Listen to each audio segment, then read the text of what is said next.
Humans are fascinated by gore and violence, but even more so the mysterious and unsolved. This interest in disturbing and unpleasant subjects is called morbid curiosity, and it has gripped hundreds of people throughout the ages. I am one of those people. My name is Hallie, and this is the Morbid Curiosity Podcast.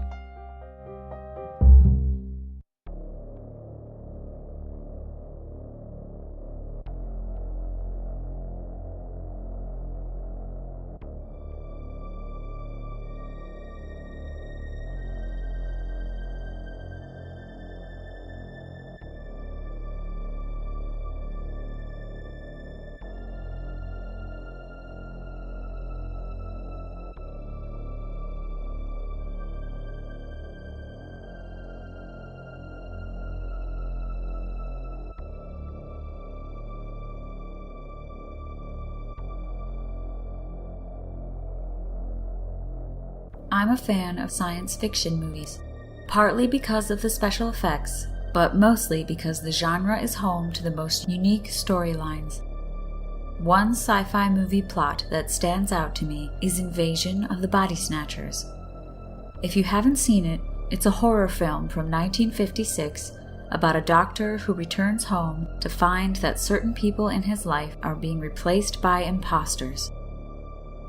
Numerous sci-fi and horror films have toyed with this idea, and all of them are based on a real condition called Capgras Delusion. Capgras Delusion, or Capgras Syndrome, is classified as a delusional misidentification syndrome, a class of delusional beliefs that include the misidentification of people, places, or objects. A person with Capgras delusion believes that a friend, spouse, parent, or other close family member, including a pet, has been replaced by an identical-looking imposter. They may also believe that time has been warped or substituted somehow.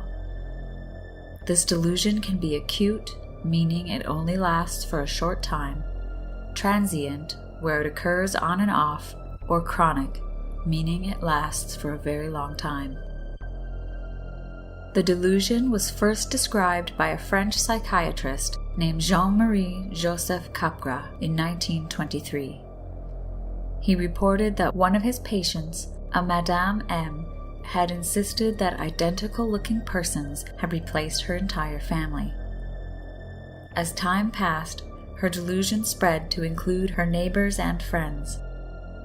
She also believed that each imposter was replaced from day to day, so there was no reason to get to know them.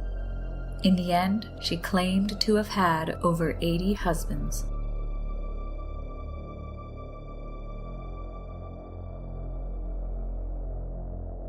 Since this initial report, many cases of Capgras delusion have been reported. I'm going to share a few of these case reports with you.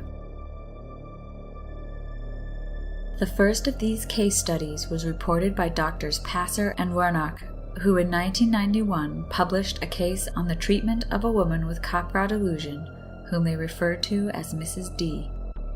Mrs. D was a 74-year-old housewife who was referred for psychiatric help because of her firm belief that her husband had been replaced by another unrelated man.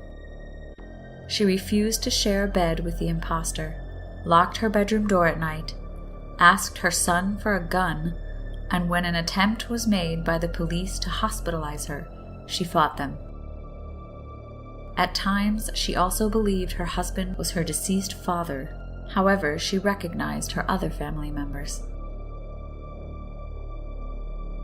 Another case is that of a 28-year-old woman named Diane, whose case was written up by Dr. Sinkman in 2008. Diane, who was generally shy, had a previous history of psychosis, worrying that after an examination, her doctor had damaged her internally and she'd never be able to become pregnant. She was treated with medication while in the hospital, but after she was discharged, she refused to take it. She was again admitted 8 months later, claiming that a man was making exact copies of people. She called the copies screens, and believed there were 2 already made of herself, one good and one evil. She had also created a bald spot on her scalp due to self-mutilation. She was diagnosed with schizophrenia with Capgras Delusion.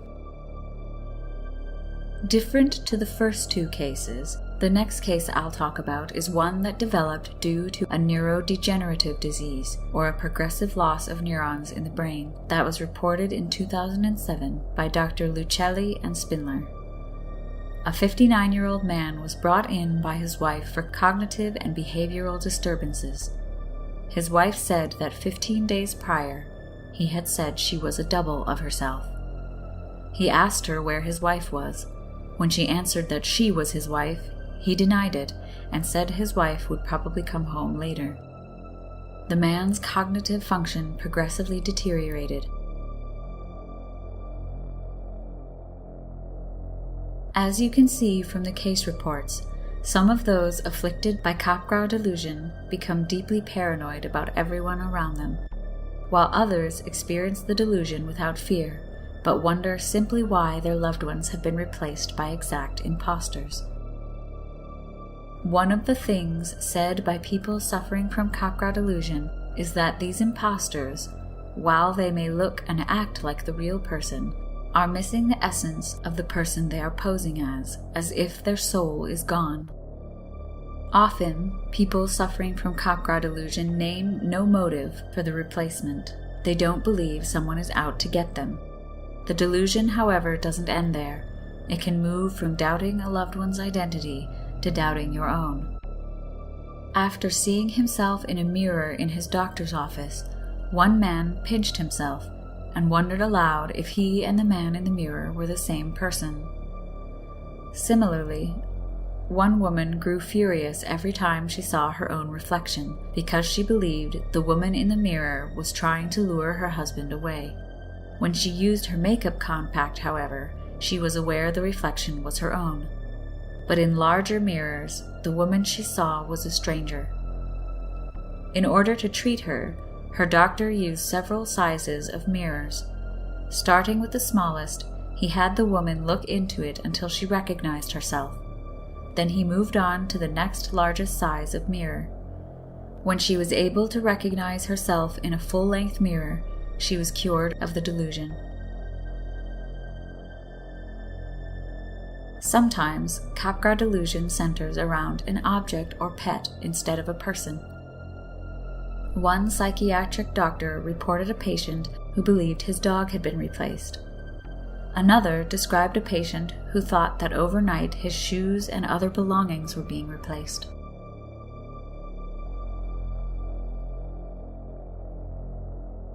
Usually, the focus of the delusion is only one of the 5 senses. The most common of these is sight. A person may recognize a loved one's voice over the phone, but as soon as they see that person in the flesh, they believe the person has been replaced. After sight, sound is the next common focus. People who are blind and also suffer from Capgras Delusion believe the voice of certain loved ones comes from a duplicate. Capgras Delusion usually doesn't occur alone. It most commonly develops in people already diagnosed with mental disorders, such as paranoid schizophrenia, but also sometimes develops in people with brain injuries, dementia, or other neurodegenerative diseases. Capgras Delusion also has a small association with diabetes, hyperthyroidism, and migraine attacks. It occurs more often in females than males. Though many people with Capgras Delusion have other mental illnesses, there are also a significant amount of people without these conditions that still suffer from Capgras Delusion. For a long time, the cause of Capgras Delusion was unknown, but there was no shortage of theories. One early theory is psychological dissonance. This theory is based on the idea that even when we love someone, there are things about them we don't like. Normally, we think of that person with the parts of them we do like combined with the parts we don't, and develop an emotional response to that person as a whole. But in some cases, a change of character or behavior can be too difficult to accept or integrate into that whole. Rather than reframing the sense of who that person is, people with Capgras Delusion believe that that person, while they may look familiar, is really someone else. This theory has since been set aside.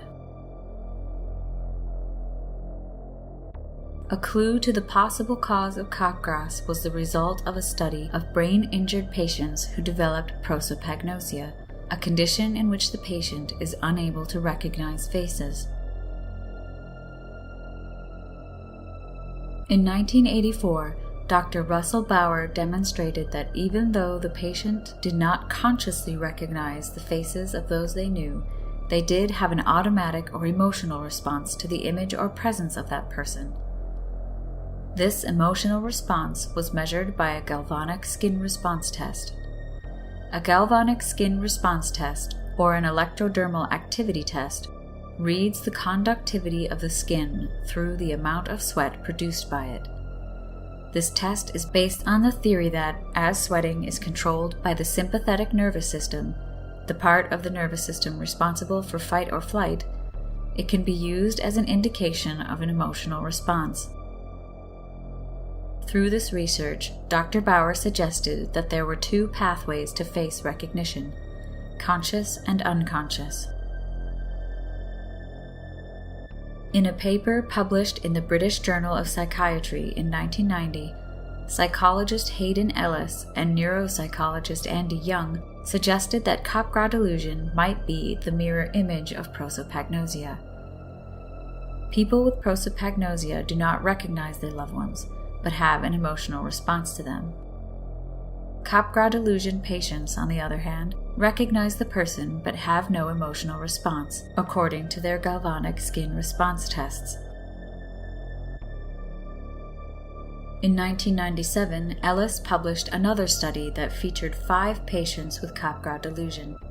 He confirmed that while they recognized the faces, they showed the same emotional response as when viewing a stranger when they viewed the faces of their loved ones. More recently, William Herstein and V.S. Ramachandran did studies that concur with this theory, but focused on a single patient who developed Capgras delusion after a traumatic brain injury.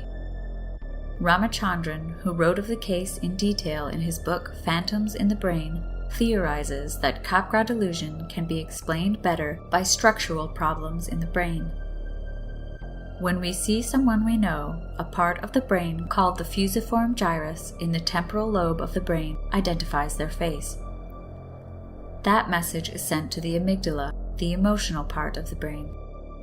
In people with Capgras delusion, the connection between the visual recognition and the emotional response has somehow been severed, leaving the patient with a convincing face but none of the feelings associated with that familiar person. Humans are so dependent on emotional reactions to the world around them that the thought of "this is not my husband" dominates over the visual perception that it is.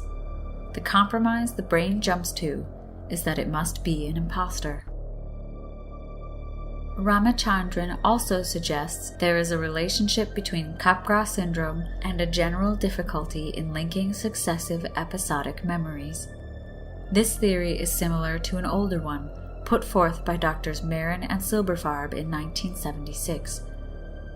They theorized that as emotion plays a crucial role in creating memories, an important and familiar person should evoke layers of visual, auditory, and experiential memories. Capgras delusion could be a failure to perceive these memories. Herstein revised his and Ramachandran's theory in 2010 in order to explain why a person suffering from Capgras syndrome would have this particular reaction to being unable to recognize a familiar face. He stated that humans represent the people they know well with a hybrid perception made up of 2 parts. One is physical, how the person looks or sounds. The other is more internal, the person's personality, belief, and feelings. Herstein theorizes that people affected with Capgras syndrome lose the ability to perceive the internal aspect of the person, making it seem that, though their outward appearance is spot on, the person is not quite right or feels different to the patient. Many patients state that the person has lost their soul or their being, and this theory covers that belief. All of this research suggests that the condition has a complex origin in the brain. I'll try to summarize my understanding from all that I've read during my research for this episode. Capgras delusion is likely due to a degeneration or injury of the brain that prevents proper communication between the recognition center in the frontal lobe of the brain and the emotional center in the amygdala. Because of this, the patient recognizes their loved one, but feels nothing for them. In order to explain this, the brain jumps to the conclusion that it isn't really them.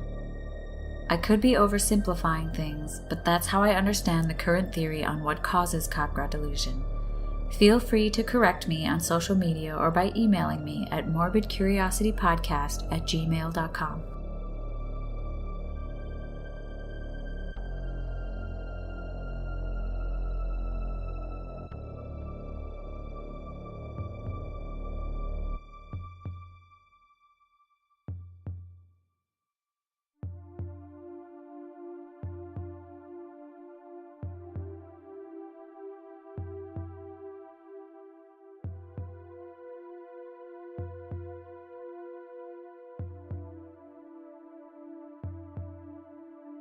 As I mentioned before, there is a correlation between Capgras delusion and schizophrenia, most often paranoid schizophrenia, a chronic mental disorder in which a person loses touch with reality and includes symptoms like delusions, hallucinations, and other visual and auditory disturbances.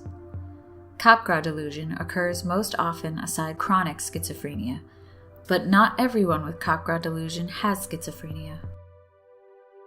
Doctors Coulthard, Langdon, and McKay argued in their 2007 paper that Capgras delusion is cognitively homogeneous with schizophrenia.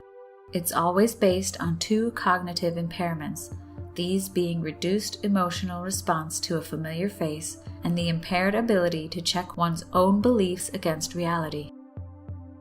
When these two things are affected by schizophrenia, Capgras syndrome is more likely to occur. Capgras syndrome is also more likely in patients already diagnosed with dementia or Alzheimer's disease. These conditions are long-term and cause a gradual decrease in a person's ability to think and remember things. Another symptom is emotional problems. The possible reason someone with dementia might develop Capgras delusion is that similar parts of the brain are affected: memory, emotion, and recognition. In one isolated case, Capgras delusion was induced in a person with no history of mental illness, using the drug ketamine. Ketamine is a sedative that has side effects like confusion and hallucinations. Because Capgras delusion was able to be induced, it's possible that the neurochemical and cognitive mechanisms affected by ketamine may contribute to misidentification syndromes. When Capgras delusion is secondary to another mental illness, it has been treated by suspending prescriptions of diazepam or administering antipsychotic medication. Capgras delusion due to brain trauma sometimes fades as the person heals. Cognitive techniques have also been used to some degree, such as reality testing, where thoughts and beliefs are examined objectively against real life, and cognitive reframing, where the belief is disputed. Persistence is key in establishing therapeutic empathy, without also validating the patient's delusion or overtly confronting it. However, no single treatment has been found to consistently cure the symptoms of Capgras delusion. This means that sadly, for many Capgras patients, no treatment works for them, and no amount of reasoning can bring them out of their delusion.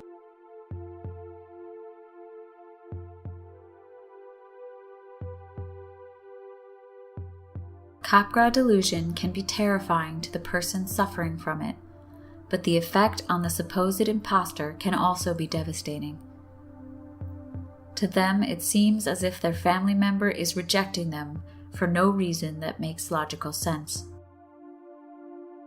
Carol Berman, whose husband transitions between recognizing her and thinking she's an imposter, said in an interview with NPR's Radiolab that she never knows what she's going to find when she gets home. A case reported in 2011 in Psychiatric Times by doctors Jeremy Matuzak and Matthew Pera described a mother who proclaimed that her 9-year-old daughter had been replaced by an imposter. She went to pick her daughter up from school and demanded the teachers bring out her real daughter. She also claimed that a car drove past with her real daughter in the back seat. All of this in the presence of her daughter.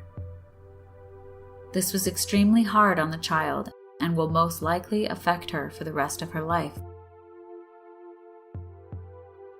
There is no way to forge any sort of trust with someone affected by Capgras Delusion. No amount of reasoning can force them to see that their loved ones are not imposters. If someone does find a way to get close to them, it becomes more likely that that person will be replaced with an imposter in the mind of the patient.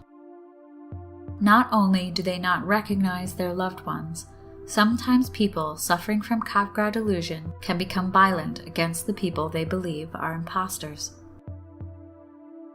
One man believed a robot had replaced his father and so decapitated him in order to search for the wires and circuits. A woman with Capgras Delusion in a mental institution killed another patient when she believed the other patient was going to murder the imposter that posed as her daughter. Other cognitive misidentification syndromes similar to Capgras Delusion are Fregoli Delusion, Intermetamorphosis, and Cotard's Delusion. Fregoli Delusion is characterized by the belief that a single person changes their appearance or disguises themselves as other people, meaning the person affected with Fregoli Delusion believes that many people are the same person in different disguises. Intermetamorphosis is another delusional misidentification syndrome in which the person affected believes that one person in their life has changed into another person, for example, believing their daughter is instead their sister or mother. This delusion commonly coincides with Alzheimer's disease. Cotard delusion is a rare delusion in which the affected person believes they are already dead, they do not exist, they're decaying, or they've lost their internal organs. They might refuse to eat, sleep, and wash. The person denies that they exist or that part of their body exists. This condition is also usually found in people with symptoms of schizophrenia. In mythology, there are two characters that may relate to Capgras Delusion, making the condition far older than we thought. One of these is the changeling. These are fairy children left behind to replace the person the fairies have kidnapped. The other mythological character is the doppelganger. A doppelganger is a look-alike or double of a living person. They are thought of as harbingers of bad luck and are the source of the idea of evil twins.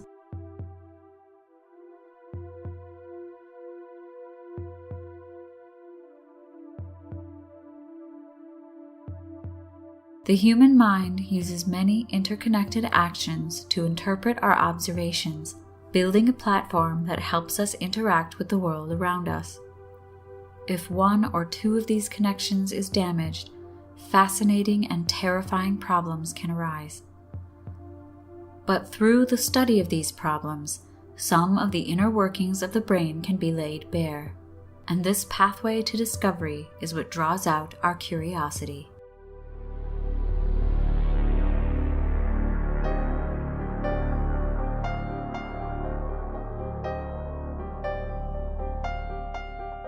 The Morbid Curiosity podcast was produced by H. Lloyd.